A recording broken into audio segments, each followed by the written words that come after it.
What are you doing? What are you doing?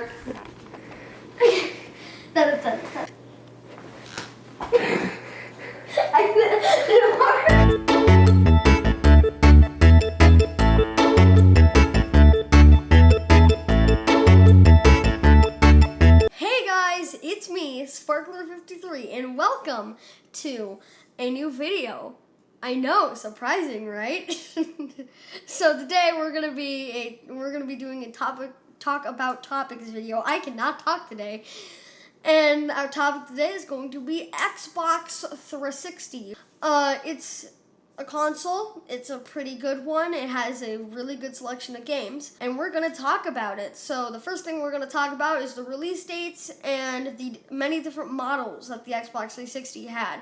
The release date, it came out near November of 2005, which was a pretty good time because it was right near the holidays, so people could wish for it for Christmas, and it was like one of the best-selling consoles until like the Wii came, because we all know how successful the Wii was. Everybody has to have a Wii. The different models, there's stuff like the Xbox 360 original and the Xbox 360 Slim. Now the Slim version is the one we have, but I've never had the original Xbox 360, and I think that the Xbox 360 Slim was released very, very close to the original Xbox 360s, but I'm hearing a lot of people saying that it released in 2010, but I think that's only the change for the menu. There's one more model I want to talk about, which is the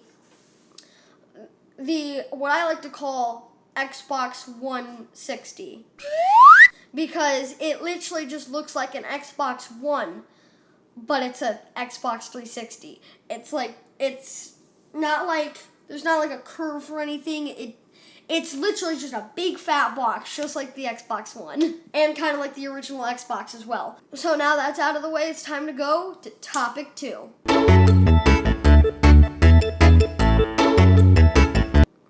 So now we're going to talk about the games and accessories. So talk about games. I'm just going to tell you this, but there is a lot of games for the Xbox 360. But sadly, a lot of them are just games made for that were published on other consoles and then ported onto the Xbox 360. Kind of like Black Ops 3, when it had it on like the newer consoles, but then they went to last gen and put it on the Xbox 360 and like Nintendo Wii and all that kind of stuff. But there were also a lot of games that were published first on the Xbox 360, then ported to stuff like the PS3 and Nintendo Wii. So talk about accessories. The most important one we would want to talk about is the controller, because it's the thing that you control the game with. So the thing I like about this controller is on the buttons, there's like this plastic thing around the buttons, and it makes the buttons feel really nice. And if you watched my comparison of the PS4 versus the Xbox One controller, you'll remember that I talked about the same thing on the Xbox One controller. The thing I don't like about the controller is the D-pad. Like, it's just like a circle pad mixed with a D-pad. I don't like it. It just doesn't feel right. The sticks feel nice though. Full 360 analog control. We have the shoulder buttons right here. Triggers and just the shoulder buttons.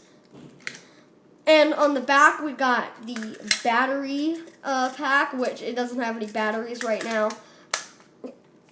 And also on the front of the controller, this is the little home button, because a lot of consoles have home buttons. And on this controller, and probably every controller in the whole entire world now, includes the little pressing down the control stick things. So that's really all I have to say about the controller. On the bottom though, there is these, I don't know what it's called, but I think this is a headphone jack right in the middle. And that's all I have to say about this controller. There's also the back and select buttons, or select or start, I forgot. Okay, it says start. the console, I mean the controller, only needs 2 AA batteries, and it feels really nice in the hands, and a lot of people say that it's probably one of gaming's best controllers, and some people kind of want like some kind of Xbox One, Xbox 360 controller compatible with the Xbox One. It's that good, and I would go with them. This controller is really, really nice feeling. There's also a bunch of different colors like white and special editions, but we have the black one. We actually do have a white one though. I just don't know where it is. And that's all I have to say. But let's talk more about games. So the games that were released were your standard games, Call of Duty, stuff like Titanfall, a lot of shooter games. The Xbox 360 was known for shooter games. There were so many Call of Duty games, like Call of Duty Ghost, Call of Duty 4, Call of Duty Modern Warfare 2.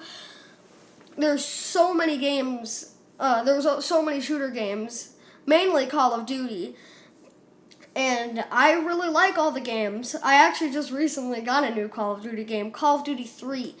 So yeah, that's all I have to say for the games. Now we're going to move on to the last topic.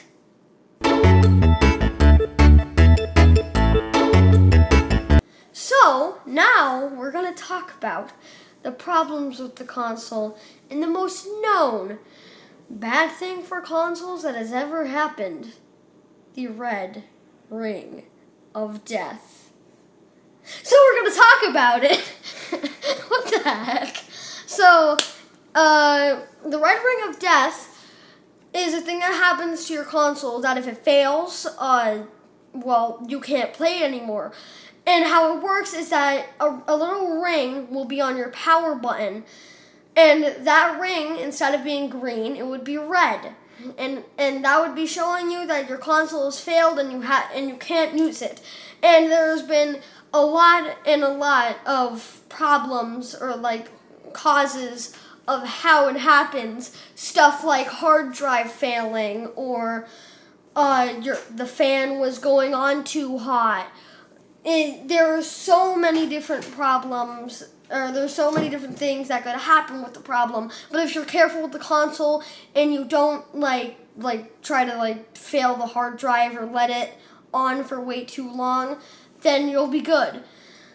But a lot of the times, the red ring of death causes because of age and how long you have had the console. So, say, you're just playing the console one day, and then your, mom says for you to go to sleep, but you accidentally forget to turn off the console, and you let it stay on for, for a very long time. There's a possible chance that it could just, stop working, because it was doing it for so long. And that could probably cause the red ring of death. Another one of the problems that I would say is that it just gets so hot so quickly. I don't know if it's because of our console, or there's just games that, or there's just or we just play really graphical games or something.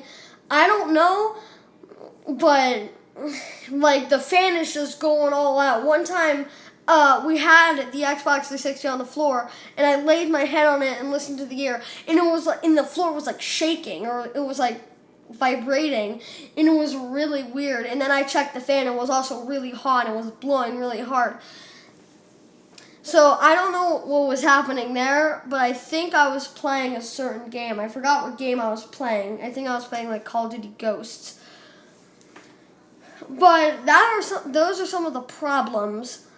And the biggest one is obviously the red ring of death. Just make sure you don't do anything bad with it. Leave it on for way too long, or don't do anything bad with the console, because you would definitely not want to lose all your save data or something on a game. because your console stopped working. So I would recommend when you're picking up an Xbox 360, just remember to keep it safe. Don't let it stay in hot places for too long because consoles overheat, Consoles do that. Don't keep it on for too long.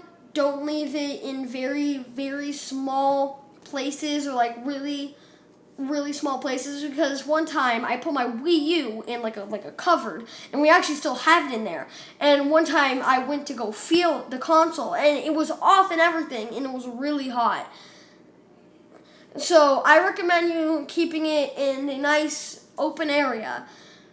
And that's really all I have to say for the Xbox 360. The Xbox 360 is a very good gaming console because it has so many games.